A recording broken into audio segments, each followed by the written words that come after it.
Welcome, everybody, to Portsmouth. I'm Georgie Ainslie, and this INSIDE TACK Show marks the start of the official naming ceremony of the INEOS Team UK raceboat for the 36th America's Cup.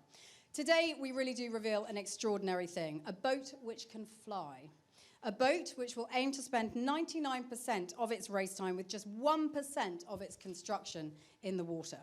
It is truly groundbreaking in its design, yet its mission is to win the world's oldest sporting trophy. It's taken absolutely everything to get it from the finest design minds onto paper and from the most diligent and obsessive shore team out of the shed and onto the water, but that day has finally come. So let's meet the people who have made this AC-36 raceboat a reality. Our four-time Olympic gold medalist, Sir Ben Ainslie. Good morning. Thank you. Our team owner, Sir Jim Ratcliffe.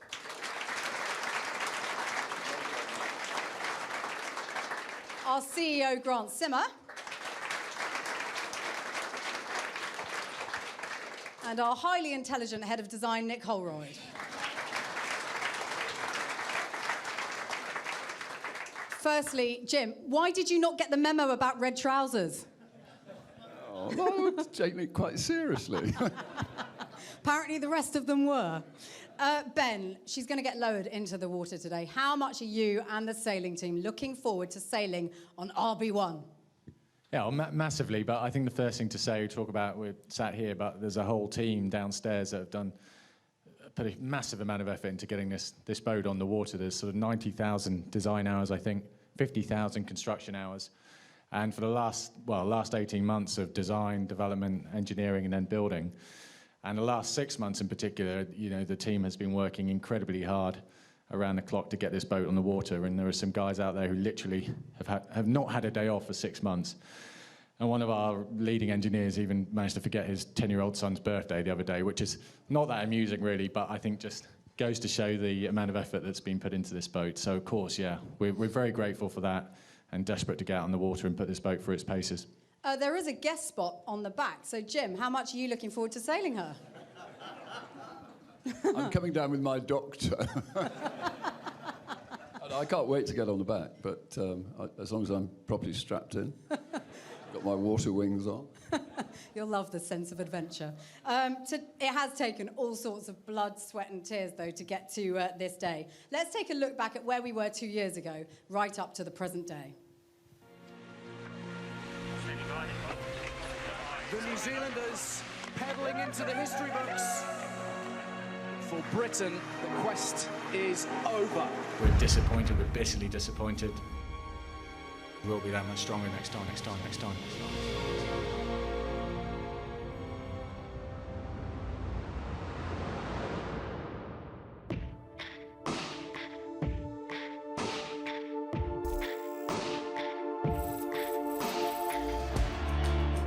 2 years on, and the British team, led by Sir Ben Ainslie, has a new owner and a new boat. But the challenge remains, to win the America's Cup for Britain.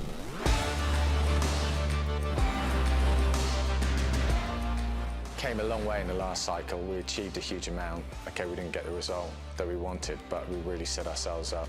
The quest to win the America's Cup has required a fresh approach, a new strategy, and serious funding to focus entirely on the mission in hand. We've won rugby, we've run cricket, we've run football. We've not been able to win this cup for 170 years, so it's a pretty substantial challenge. At the Team HQ in Portsmouth, INEOS Team UK are creating the world's most advanced racing boat to challenge for the world's oldest sporting trophy. To win, design and sailing talent, man and machine, will have to perform in perfect harmony when it matters most.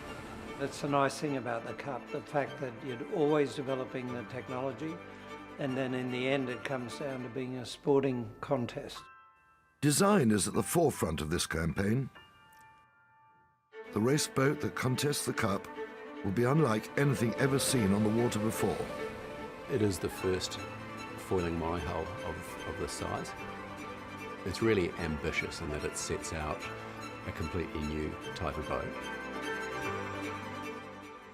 To test the design concept, a smaller test boat, T5, was used to provide the team with useful intel before building the real deal.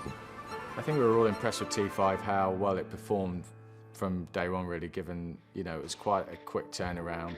Just as any boat designed for this America's Cup Challenge will have to be finely tuned, so too will the sailors.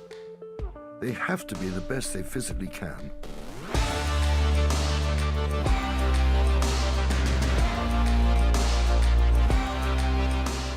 After 18 months of hard work and commitment, with over 90,000 design and 50,000 construction hours completed, the most complex America's Cup yacht ever created is out of the shed and ready to sail. The countdown to the America's Cup has begun. That looked like hard work in the gym, didn't it, just? Grant, from your perspective, how big a push has it been to get RB1 ready for today? Well, this cup, because it's in a new class of boat, a completely new concept, it requires a lot of risk. So we've really pushed it a lot with the design of the boat, and therefore pulling that complex engineering together has been quite difficult. So it's taken longer than we thought to finish the boat. There's no hiding from that, but we're also made it very challenging in terms of the construction. You've won the Cup 4 times before. You contested 11 Cups. How is this one different from all the others? Well, maybe it's the last one for me.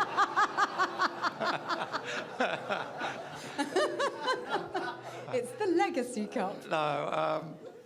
No, what it is because it's a completely new class of boat, it's kind of like when we built that huge catamaran all those years ago.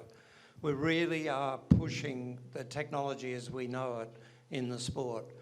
And I really like that part, and luckily we've got Nick here alongside to worry even more than me about some of the design aspects.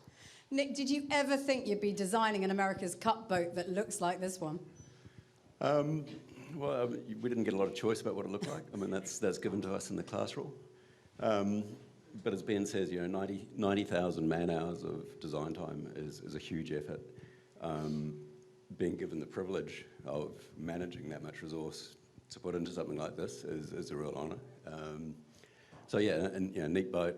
Not having a benchmark, not having a conservative option gives you a lot of freedom in the design. So what space. do? Do you effectively start with a completely blank piece of paper with all those designers that you have under you and have to work out where the beginnings are? I mean, you have a class rule. Yep. Just explain that a little bit to people who don't know about it and what sort of wiggle room there is around that. So the class rule defines length, beam, size of the foils, weights, etc., etc. The process, yes, start with a blank sheet of paper. We had a boat we called Boat Zero. It was just putting on paper what we thought one of these things should look like. And then from there on, we treat it almost like a software development program. We have a Boat Point 3, a Boat Point 7, Boat 1. And each of those, we kind of add more information and colour in between the lines and increase our understanding. How many drawings have you produced, do you think, to get to this place? Me, not very many at all. But your team a great deal.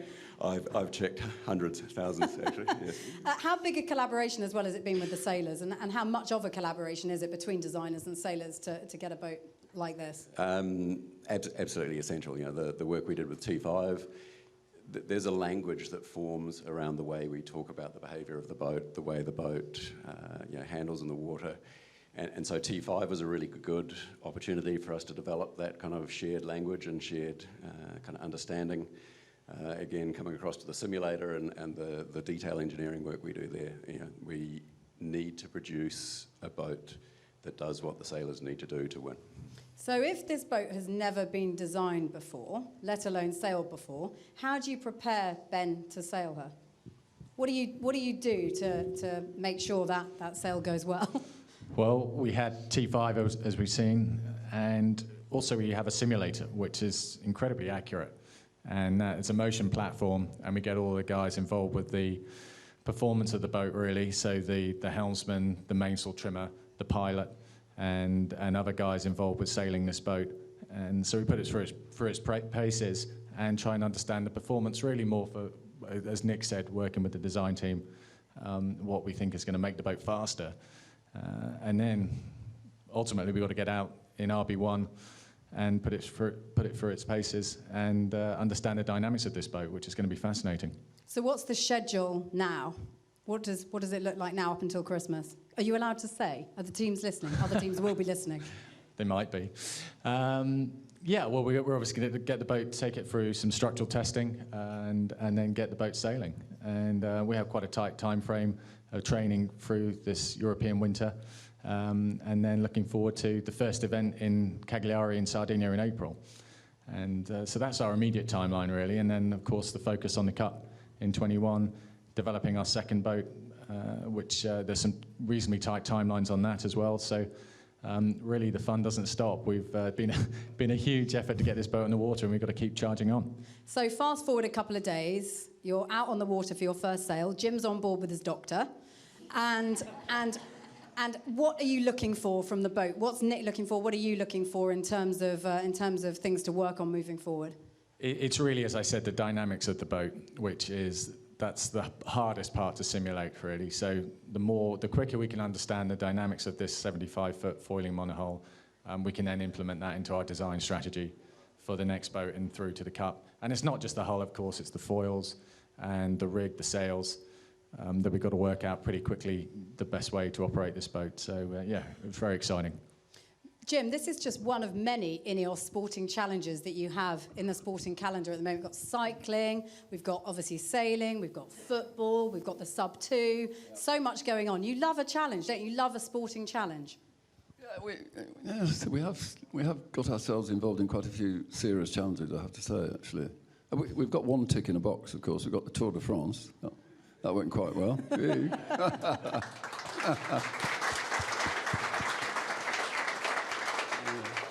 And actually, that was quite nail-biting, right up until the end, right in the last 3 or 4 days, which I suspect this might follow a similar course, really, so to speak. But I think, they're all extraordinary challenges, and, winning the Champions League, breaking 2 hours, winning the America's Cup.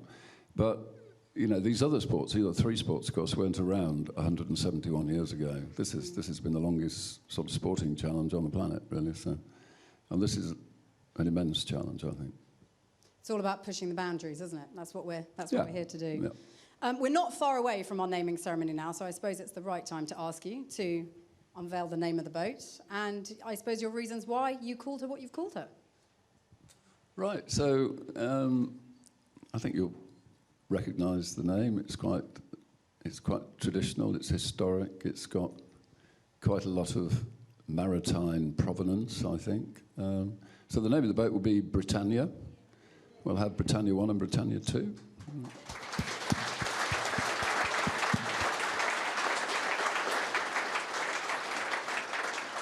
I think it's a name that you can sail with pride under the name Britannia. I think it says quite a lot. Okay, well, a century ago, Britannia was said to perform best in a strong blow and a lively sea. And it was what people referred to in those days as Britannia weather. So let's hope for plenty of that when we do, in fact, get to New Zealand next winter. But first, we're going to give you a brief history lesson in our yachting past and bring you up to the present day and, in fact, today's Britannia. Here's His Majesty's yacht Britannia, on which the King himself takes command. Before a yacht goes racing, she needs a name. This is Britannia.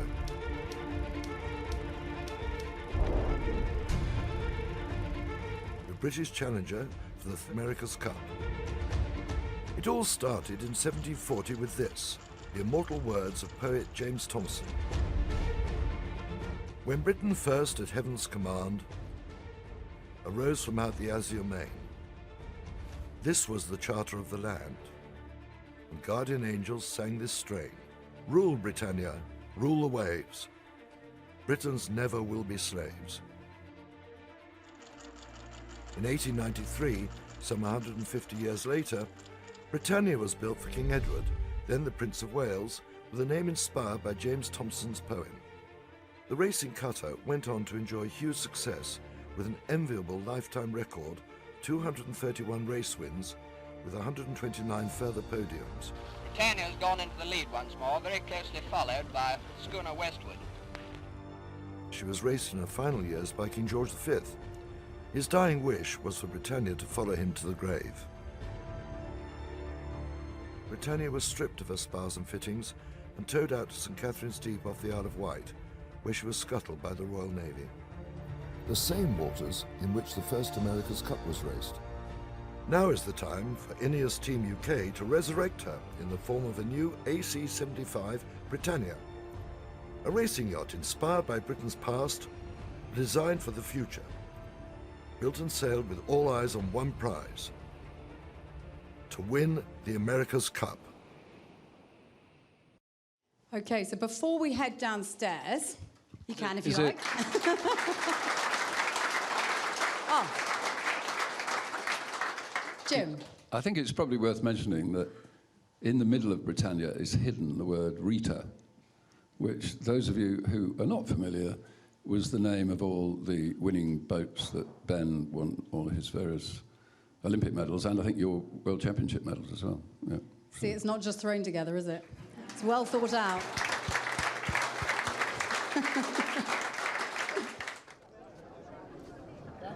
So we've moved from the flight deck and down to the Canberra Ineos Team HQ for the official naming ceremony of Britannia. After months of being locked up in the shed, she's now out in the open and ready to be officially named by Julia, Jim's daughter, her new godmother. Thanks for joining us for this launch of a beast of a boat behind me.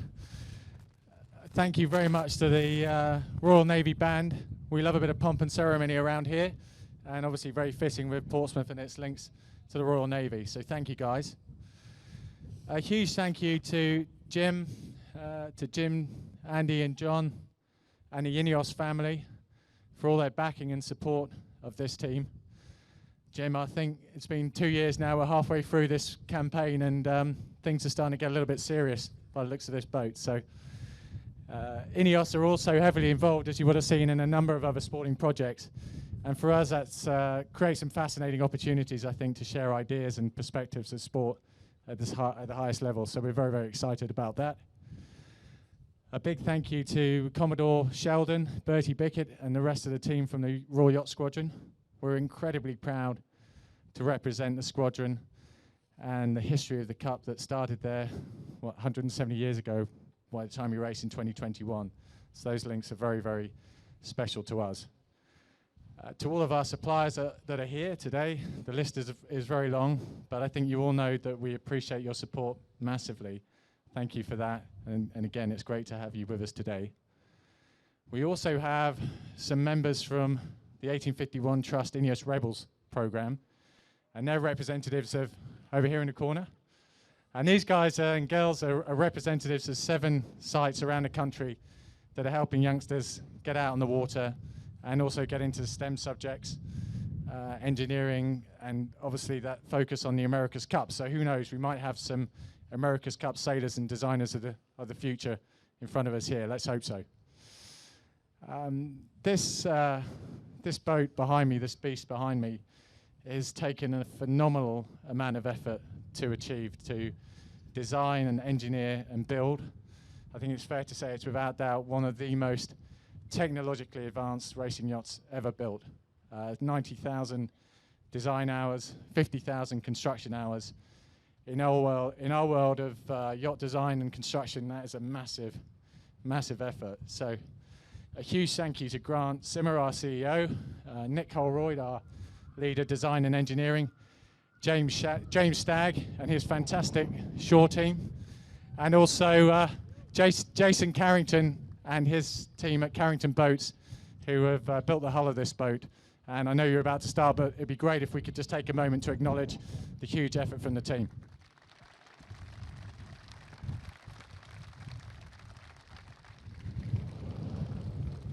Thanks, guys. I know how much effort you put into this and sacrifice, so it means a lot to all of us. I'll try and finish up before I get blown away. It's getting interesting, this America's Cup. We've seen the launch of some of the other boats, the other 3 boats competing, and I think if you're a fan of sailing and technology and sport, then this America's Cup will actually absolutely blow people away in terms of the scale, the power of these boats reaching up to 50 knots, close to 60 miles an hour of boat speed. And again, the design parameters, it's incredibly interesting as we build these boats. And now we get this boat on the water and we develop it, and we go into the design of the second boat and the race boat for Auckland. And of course, with that goal to bring the America's Cup back to British waters. So on that note, I would like to invite Julia Ratcliffe and Jim Ratcliffe up.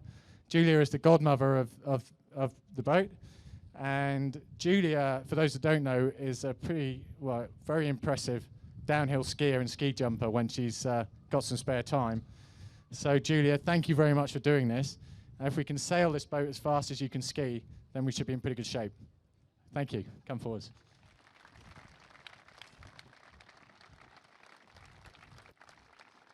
Where are we going, up on the top?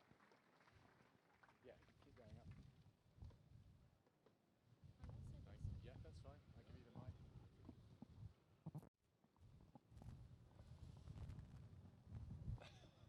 Right, off you go. I named this boat Britannia. May God bless her and all who sail in her. Now I know why I should have put my sailing kit on, not my best suit.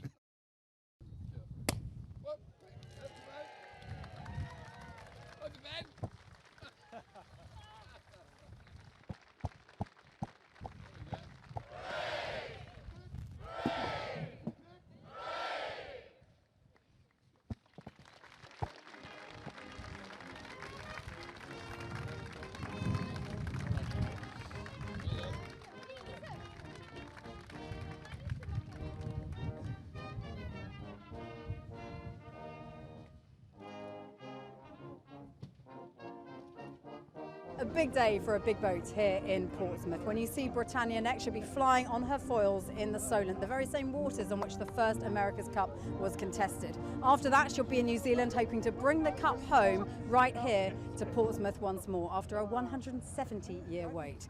Thanks for watching.